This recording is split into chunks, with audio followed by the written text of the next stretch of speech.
મિત્રો, હમણાં થોડા સમય પહેલા એશિયાના સૌથી ખુશહાલ શહેરની એક યાદી બહાર પાડવામાં આવી હતી, જેમાં ભારતના મુંબઈ શહેરે નંબર 1ના સ્થાન પર બાજી મારી લીધી હતી. પણ ભાઈ, આ તો વાત થઈ ખાલી એશિયા પૂરતી અને એકાદ શહેર પૂરતી.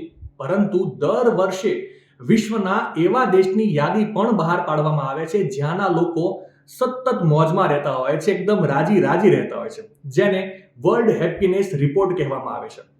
શું તમને ખબર છે આ રિપોર્ટ શું હોય છે? નથી ખબર? કઈ વાંધો નહીં, હું તમને માહિતી આપી દઉં. હવે વાત કંઈક એવી છે કે સંયુક્ત રાષ્ટ્ર વિકાસ તરફથી દર વર્ષે એક વાર્ષિક પ્રકાશન જાહેર કરવામાં આવે છે, જેમાં દરેક દેશના લોકોના જીવન સ્તરનો ઊંડો સર્વે કરીને ત્યાંના લોકો કેટલા રાજી છે તેના આધાર પર દરેક દેશને રેન્ક આપવામાં આવે છે, જેને વર્લ્ડ હેપીનેસ રિપોર્ટ કહેવામાં આવે છે. આ સર્વેમાં માથાદીઠ આવક, સરેરાશ આયુષ્ય, ભ્રષ્ટાચારની ધારણાઓ, સામાજિક સહાય વગેરે જેવી બાબતો નોંધવામાં આવે છે. અને હવે મિત્રો, મેઇન મુદ્દાની વાત. વર્લ્ડ હેપીનેસ રિપોર્ટ 2025 મુજબ ફિનલેન્ડ સતત 8મા વર્ષે વિશ્વનો સૌથી ખુશહાલ દેશ જાહેર થયો છે. હવે આ તો કોકની વાત થઈ, આમાં આપણું શું? તમને થતું હશે ને કે ભાઈ મેઇન વાત કરો ને, ભારત કયા નંબરે છે? તો મિત્રો, ભારત 2025ના રિપોર્ટ મુજબ 147 દેશોમાંથી 118મા ક્રમે છે.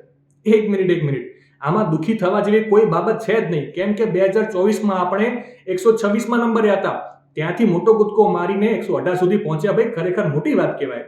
ટૂંકમાં રાજી રહેવાની બાબતમાં પણ આપણે પ્રગતિના પંથે છીએ. માહિતી સારી લાગી હોય તો રીલને વધારે શેર કરજો અને આવી જ અવનવી માહિતી માટે સંદેશ ડિજિટલ સાથે જોડાયેલા રહેજો.